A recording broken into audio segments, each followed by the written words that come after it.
ఒక్క మాట అయినా ఆయన మాట్లాడే మాటలు ఆయన కానీ ఆయన కొడుకు కానీ ఆయన అరువు తెచ్చుకునే దత్తపుత్రుడు కానీ ఒక్కటంటే ఒకటి. ఆయన అయితే ఆ దత్తపుత్రుడు అయితే 18లో ఆ పాలన చెత్తపాలన అందుకే నేను ఇండిపెండెంట్గా పోటీ చేస్తానని పక్క కూడా పోయినాడు.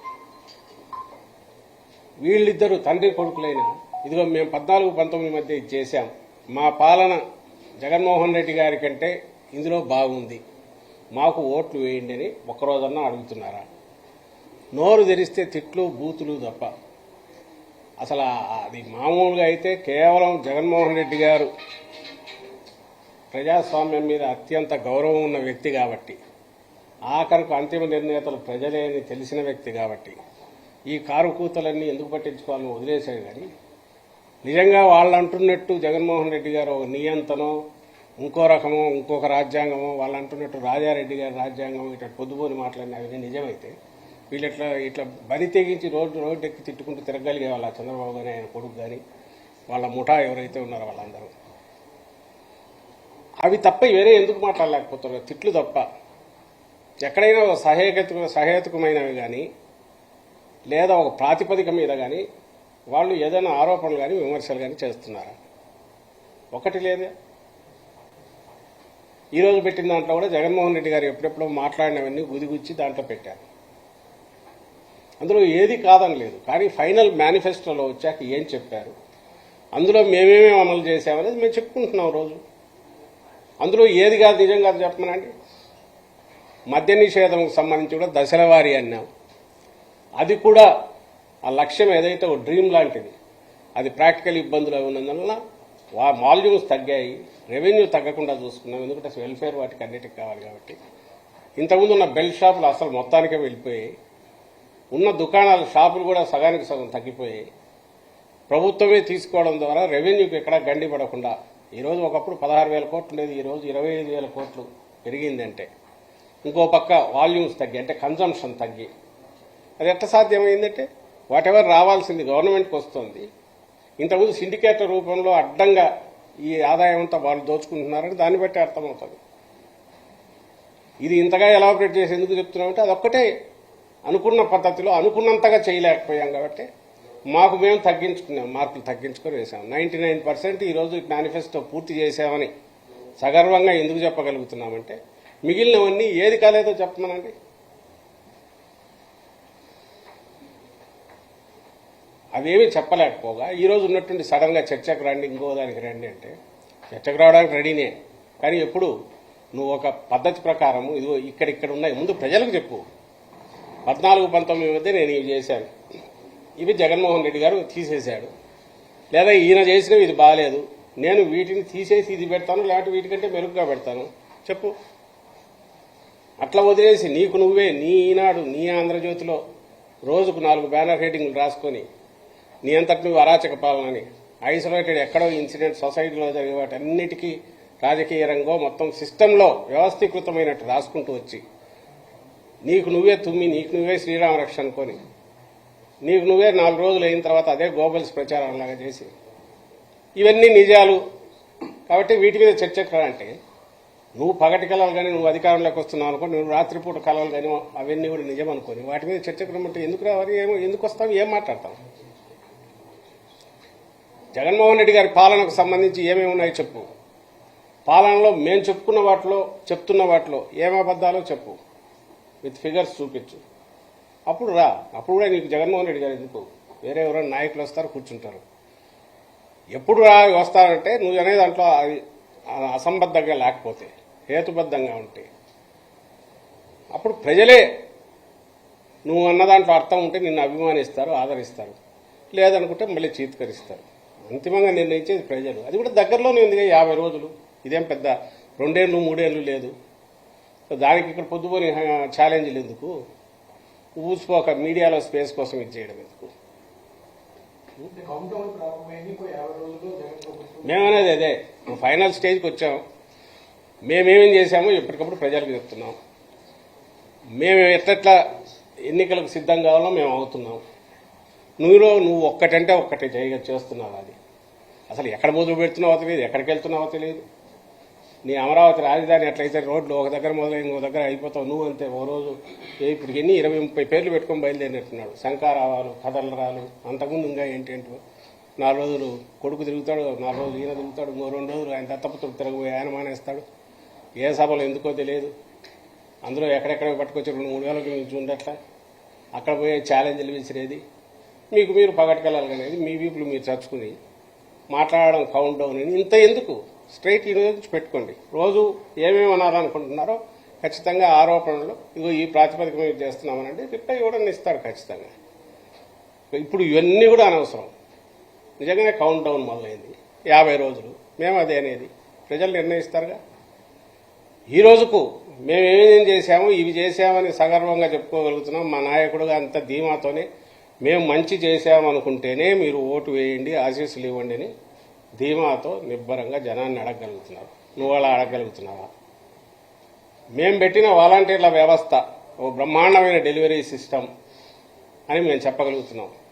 నీకు నిజంగా నీవు పెట్టిన దాని మీద నమ్మకం ఉంటే చంద్రబాబు నాయుడు తాను పెట్టిన అదేది జన్మభూమి కమిటీలు అత్యుత్తమమైనవి, మేము వస్తే అవే తీసుకొస్తాం, వాటితోనే మేము పని చేయిస్తామని ఒక మాట అనుకోమను.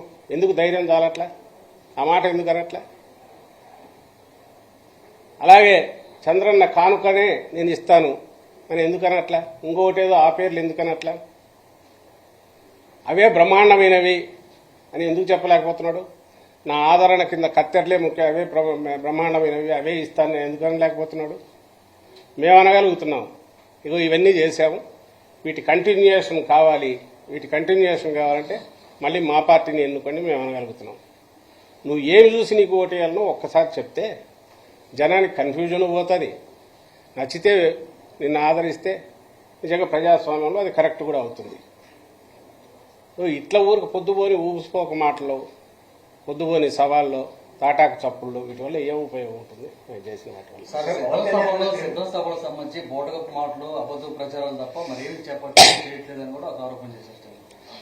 ప్రజలు చూస్తున్నారు కదా, ప్రజలు చూస్తున్నారు. సిద్ధం సభలు వాటికి వచ్చే అవి కార్యకర్తల సమావేశాలు. కార్యకర్తలు ఎంత ఉత్సాహంతో వస్తున్నారో, ఎలా రెస్పాండ్ అవుతున్నారో అది ఎక్కడి నుంచి వస్తుంది? ప్రజల్లో ఉన్న ఆదరణ వల్ల వచ్చింది. ఆ ఉత్సాహం కానీ ఆత్మవిశ్వాసం కానీ నాయకుడి మీద ఉండే విశ్వాసం అది. అలాగే అక్కడికి వచ్చి ఆయన మాట్లాడిన మాటల్లో నిన్న జగన్మోహన్ రెడ్డి గారు నిన్న కానీ అంతకుముందు 2 సభల్లో కానీ లేదా అంతకుముందు ఎక్కడ మాట్లాడినా ఒక్క మాట అయినా పరుషంగా, రాజకీయంగా ఎన్నైనా అనొచ్చు కానీ పరుషంగా వ్యక్తిగతంగా దూషించే మాటలు ఒకటన్నా అన్నాడు చంద్రబాబు కానీ ఆయన కొడుకును కానీ? అలాగే ఆయన మాట్లాడిన మాటల్లో ఏదైనా తాను చేసిన పనుల గురించి, అలాగే ప్రజలకు అప్పీలు, నెక్స్ట్ వీటి కంటిన్యూషన్ ఇంపార్టెన్స్, ఓ రాజకీయ పార్టీ నాయకుడు ఏమేమి చెప్పాలనో అంతకు మించి లేదా తక్కువ ఒక్కటైనా మాట ఉందా? ప్రతిదీ కన్స్ట్రక్టివ్గా ఉంది, మాట్లాడుతున్నారు, చెప్తున్నారు. ప్రజల్లోకి ఆ మెసేజ్ పోతుంది. ఇందులో అబద్ధపు ఇవి ఉంటే ఆ అబద్ధం ఇదేదో చెప్పాలి. నిన్న మాట్లాడిన మాటలేవు, దాని మీద అబద్ధం ఉంటే చెప్పాలి. ఇది మీరు చేయలే కదా, ఎందుకు మాట్లాడినారని. ఏది లేదు కదా. 1,40,00,000 కుటుంబాలకు, 1,45,00,000 కుటుంబాలకు రెగ్యులర్గా అందుతున్న బెనిఫిట్స్ కానీ, అలాగే 2,55,000 కోట్లు ఏవైతే డీబీటీ ద్వారా పోయింది కానీ ఇందులో అవాస్తవం ఏముంది? కొన్ని ప్రభుత్వం లెక్కలే అవాస్తవం అంటే ఇంకా అది అంతా అవాస్తవం, అంతా బ్రహ్మ పదార్థం అనుకోవచ్చు. కానీ దీన్ని ఎవరికి డినై చేయలేదు కదా, కాదనలేని సత్యాలే కదా. అలాగే ఊరూరు సచివాలయాలు రావడం కానీ, నాడు నేడు కింద స్కూల్ బిల్డింగ్లు ఇది కావడం కానీ ఇవన్నీ కూడా వాస్తవాలుగా ఏమవుతాయి? నువ్వు ఎక్కడ కాదనగలవు? లేదా ఫీజు రీయింబర్స్మెంట్ ఫుల్ పే చేయడం కానీ, వైద్యానికి సంబంధించి 17 మెడికల్ కాలేజీలు రావడం కానీ ఇవన్నీ కాదని ఎవరనగలరు? మొత్తం వ్యవస్థనే పూర్తిగా మారిపోయి 4 ఏళ్లలోనే ఇంత డెవలప్మెంట్ కనపడేది కాదని ఎవరు అనగలరు? వాటిని ఏమనలేక ఈ మధ్య ఈనాడులో వరుసగా చూస్తుంటే రామోజీరావు రోజు ఆయన విషం కక్కుతున్నది. నాడు నేడు కింద 100% అయిపోయినా ఎవరు అనలా, ఎక్కడ కాలేదో ఆ ఫోటో వేస్తాడు. మరి దీని సంగతి ఏంటంటాడు? అసలు నువ్వు ఏది చేయనోడివి? నువ్వు మీ నాయకుడు అని నేను రామోజీరావుని అంటున్నా. ఆయన నాయకుడో లేదంటే ఆయన బానిసో ఆయన అనుచరుడు చంద్రబాబు నాయుడు. వాళ్ళ హయాంలో ఏది చేయనోళ్ళు ఈరోజు ప్రయత్నం చేసి భారీ లక్ష్యం పెట్టుకొని చాలా పెద్ద ఎత్తున 50% పైగా పూర్తి చేసి మిగిలిన కూడా ప్రోగ్రెస్లో ఉండి ఇంత ఫైనాన్షియల్ దీంట్లో క్రైసిస్లో కూడా ఇవి చేస్తున్న ఈ ప్రభుత్వాన్ని జగన్మోహన్ రెడ్డి గారిని అది ఎందుకు చేయలేదు ఇది ఎందుకు చేయలేదు అంటారు కానీ చేసిన వాటిని నువ్వెందుకు 14-19 మంది ఇందులో ఏది చేయలేకపోయావు? దానికి ఆన్సర్ ఉండదు.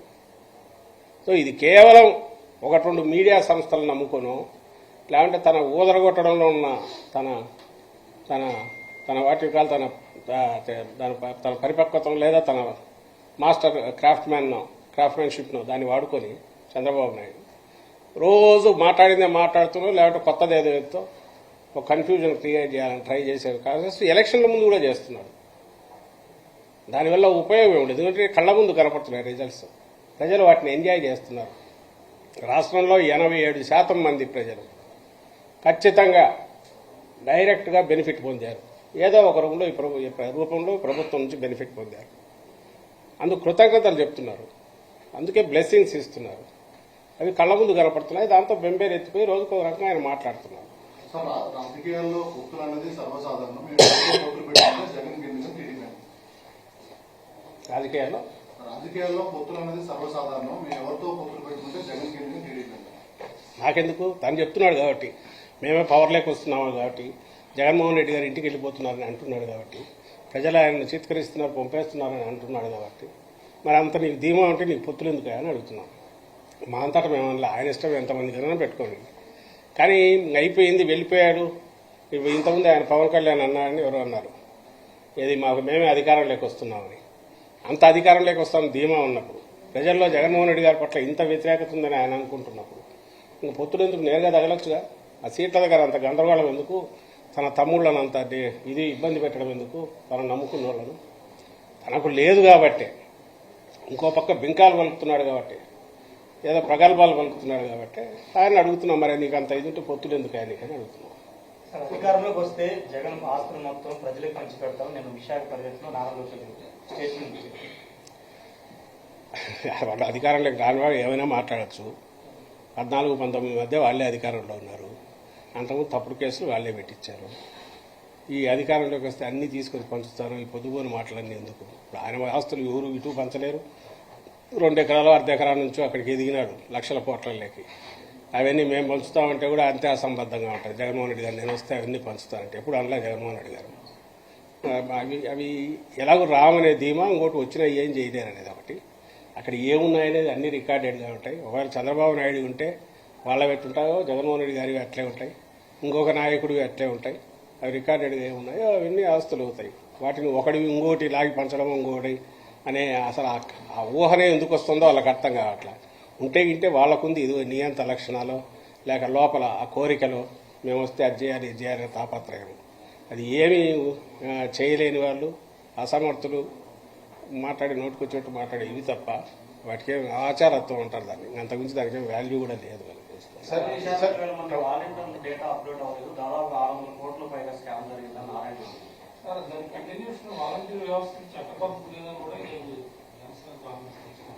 వాళ్ళు ఏమన్నా అనుకొని ఛాలెంజ్ చేస్తారు, ఏమైనా చేసుకొని తప్పలేదు. కానీ ఏ డేటా 1,02,000 మంది వాలంటీర్లు డేటా లేదు. 617 కోట్లు దానికి చట్టబద్ధత లేదు. దీనికి ఎంత సమాధానం చెప్తారు వైసీపీ? ఏమన్నా అర్థం ఉందా? పోనీ మీరు అడగండి. ఏందో పూర్తి విషయం చెప్తే ఏదో ఎవడన్నా దానికి ఎక్స్ప్లెనేషన్ ఇవ్వగలడు.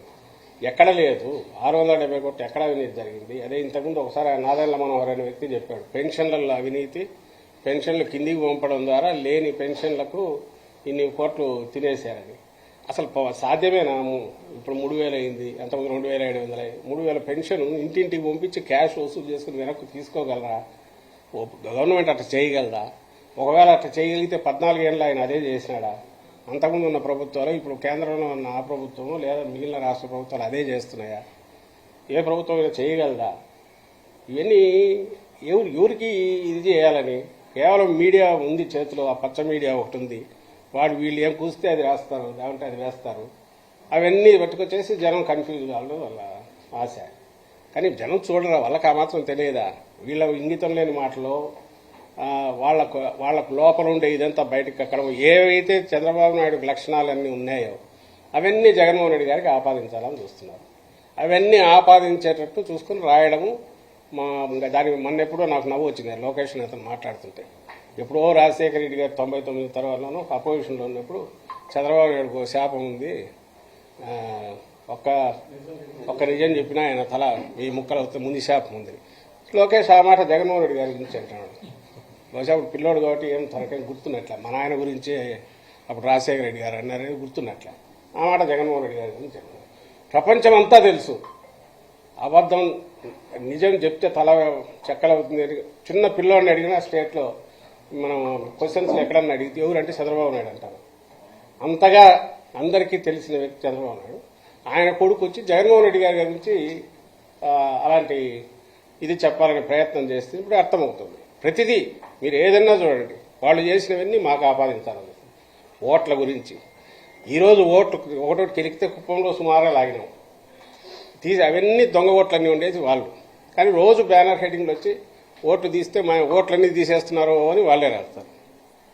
అలాగే కొత్త ఓట్లు చేర్చే దగ్గర కానీ ఇంకోటి కానీ హడావుడి చేసి ఒక లేని ఏదో క్రియేట్ చేయడము, అది ప్రజలు నమ్మబలికేటు ఆ పేపర్లలో రాయడం, తద్వారా ప్రజలను ఇంప్రెస్ చేయాలని చూడడం, ఇది తప్ప వాళ్ళకు వేరే పనే లేదు. దీని బదులు ప్రజలకు ఏదన్నా సేవ చేసి కానీ 4 ఏళ్లలో ఈయన ఇంత చేసి చూపాడే, ఫస్ట్ టైం సీఎం, మేము 14 ఏళ్ళలోనే ఎందుకు చేయలేకపోయాం, ఈ ఆలోచనలు మాకు ఎందుకు రాలే అనే పశ్చాత్తాపం కానీ ఇప్పుడైనా మేము చేస్తామని నమ్మవలికేటు వేసే ప్రయత్నం చేయకపోగా లేనివన్నీ క్రియేట్ చేసి అబద్దాలన్నీ మాట్లాడి ఎట్నో అట్లా ఇది చేసి మిస్లీడ్ చేయాలి ప్రజలను అనేదే నన్ను చేస్తున్నారు. ఆయనకు తెలిసిన విద్య అది ఒకటే, చంద్రబాబు నాయుడుతో అదే చేస్తున్నారు.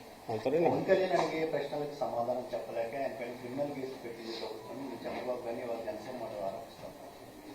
వ్యవస్థలో ఎవరికి ఎట్లా రియాక్ట్ కావాలనో అవుతుంటారు. చట్టం అనేది తన పని తను చేసుకుపోతుంది. పవన్ కళ్యాణ్ ఎదుర్కోవడానికో చంద్రబాబు నాయుడు గారిని ఎదుర్కోవడానికో ఈ కేసులు పెట్టాల్సిన అవసరం లేదు. చంద్రబాబు నాయుడు తప్పులు చేశాడు, అవినీతికి పాల్పడినాడు కాబట్టి ఆ రోజు కేసు పెట్టారు. ప్రైమా ఫేసీ కేసు ఉందని ఆయన్ని తీసుకెళ్లి జైల్లో పెట్టారు. మేము అడగాల, జైల్లో ఉన్నప్పుడు అన్ని రోగాలు ఉన్నాయని చెప్పి, ఎక్కడ ప్రపంచంలో లేని రోగాలని చెప్పి, ప్రాణం ఏ క్షణంలో పోతుందో అన్నట్టు చెప్పి, న్యాయస్థానాల దగ్గర అందరి దగ్గర పోయి జాలి కొలిపేట్టు వాళ్ళ దగ్గర మాట్లాడి ఇది చేసి ఈరోజు బయటకు వచ్చి ఇంతగా తిరుగుతున్నాడు చంద్రబాబు నాయుడు. మరి అదంతా ఏమైనా రోగాలన్నీ ఏమైనా మాయమైనాయా? మేము అడగాలి, గుర్తులేదు కానీ ఎవరికి మర్చిపోతున్నాం. సో కేసులు ఉన్నాయి అంటే ఏదో జరిగింది, అది ఎవరి మీద పెట్టేసేసింది. దానికి సంబంధించి న్యాయస్థానాల్లో ఏదో ఉంటే దాన్ని తెలుసుకొని బయటికి రావాలి. ఇప్పుడు దీనికి సంబంధించి పవన్ కళ్యాణ్ మీద ఆయన కేవలం చంద్రబాబు నాయుడుతో ఉన్నాడు కాబట్టి, లేదంటే రాజకీయ పార్టీ పెట్టుకున్నాడు కాబట్టి ఆయన మీద కేసులు పెట్టకూడదని ఎట్లటారో నాకు అర్థం కావట్లేదు. జగన్మోహన్ రెడ్డి గారి మీద కేసులు పెట్టారు, తప్పుడు కేసులు, వాటిని ఎదుర్కొంటారు న్యాయస్థానంలో. రోజు దాని గురించి ఏమనట్లేదే. అది కేసు ఒకవేళ పెద్దదే చిన్నదే ఏదో ఒకటి పెట్టారు, చట్టంలో దానికి ప్రొవిజన్ ఉంటుంది. సుమోటో పెట్టారో లేకపోతే కంప్లైంట్ ఇవ్వడం ఇస్తే పెట్టిండొచ్చు. దానికి సంబంధించి లెట్ హిమ్ ఫేస్ ఇట్. ఆయన చంద్రబాబు నాయుడు నిజంగా పార్టీ అధ్యక్షుడైతే రాజకీయ పార్టీ చేయాల్సిన పని ఏంది, తన దీనికి సంబంధించి ప్రజలకేం చేస్తారో చెప్పాలా, అది చెప్పి ప్రజల మన్ననలు పొందే ప్రయత్నం చేయాలా, లేదంటే ఇంతకుముందు అంటే గతంలో తను చేసింది ఏంది అవన్నీ చెప్పుకుని మళ్ళీ ప్రజల దగ్గరికి పోవాలి. మీరు గమనించండి, అవి తప్ప ప్రజలకు అవసరమైన విషయాలు తప్ప మిగిలినవన్నీ మాట్లాడతాడు ఆయన. అసలు ప్రజలకు సంబంధం లేని విషయాలు మాత్రమే మాట్లాడతాడు. తద్వారా మిస్లీడ్ చేయాలని ప్రయత్నం చేస్తున్నాడు. సరే, ఈ 5 ఏళ్లలో ఇచ్చిన హామీలన్నీ టైం టు టైం డెలివరీ చేసినందుకు పేద ప్రజలందరూ చాలా సంతోషంగా ఉన్నారు. ఇప్పుడు ప్రకటించబోయే మేనిఫెస్టోలో కొత్తగా యాడ్ ఉన్న ఎక్స్పెక్టేషన్స్ ఏమున్నాయి మేడం? ప్రజలకు సంబంధించినంత వరకు ఇన్నాళ్ళు డెలివరీ చేసినవి ఏమున్నాయో అవి ఉన్నాయి. ఫ్యూచర్లో విజన్ ఏదైనా ఉంటే దాన్ని ఆవిష్కరించే ప్రయత్నం చేయాలి. చేసి ఇంకా ఏమున్నా కూడా చెప్పాలని మీరు వెయిట్ చేయండి. త్వరలోనే దానికి సంబంధించిన ఇదిగా క్లారిటీ కూడా వస్తుంది. కానీ ఏది చేసినా జగన్మోహన్ రెడ్డి గారు మాత్రం ఓటు ఫాలో అవుతారు. తాను చేయగలిగింది మాత్రమే చెప్తారు, చెప్పినవి మాత్రం పూర్తి 100% 100 చేస్తారు. ఎక్కడన్నా చేయలేక కారణాలు ఏమంటే దానికి రీజన్స్ కూడా చెప్తారు. ఎందుకు పొరపాటు పడినారో అది కూడా ఎక్స్ప్లెయిన్ చేస్తారు. ఉదాహరణ మద్య నిషేధం అన్నా, లేదంటే సిపిఎస్ గురించి చెప్పారు. ఆ రోజు అనుకున్నాం, చేయాలనుకున్నాం, కానప్పుడు ఇది కాలేదని ఎందుకు కాలేదో కూడా చెప్తున్నాం. వీళ్ళలాగా మేము చేసినామని బుకాయించడము, లేదంటే మళ్ళీ వచ్చినప్పుడు మర్చిపోతారు లేదేనో అప్పుడు చేస్తామని చెప్పడం మాత్రం చేయం. ఆయన చేయగలిగినవి మాత్రమే చెప్తాడు. చేయగలిగినవి, అలాగే స్టేట్ భరించగలిగినవి, స్టేట్ను మన దీనికోసం రాజకీయం కోసం దాన్ని ఫైనాన్షియల్ దీన్ని కానీ బలి చేసే రకమైన మాత్రం ఎప్పుడు చెప్పడు. అలాగే తీర్చలేనివి ఎలక్ట్ అయినాక మనం మళ్ళీ మోసం చేయొచ్చులే చంద్రబాబు గారు చేసినట్టు అలాంటి పని అయితే చేయగలరు. అంతవరకే చెప్పగలరు.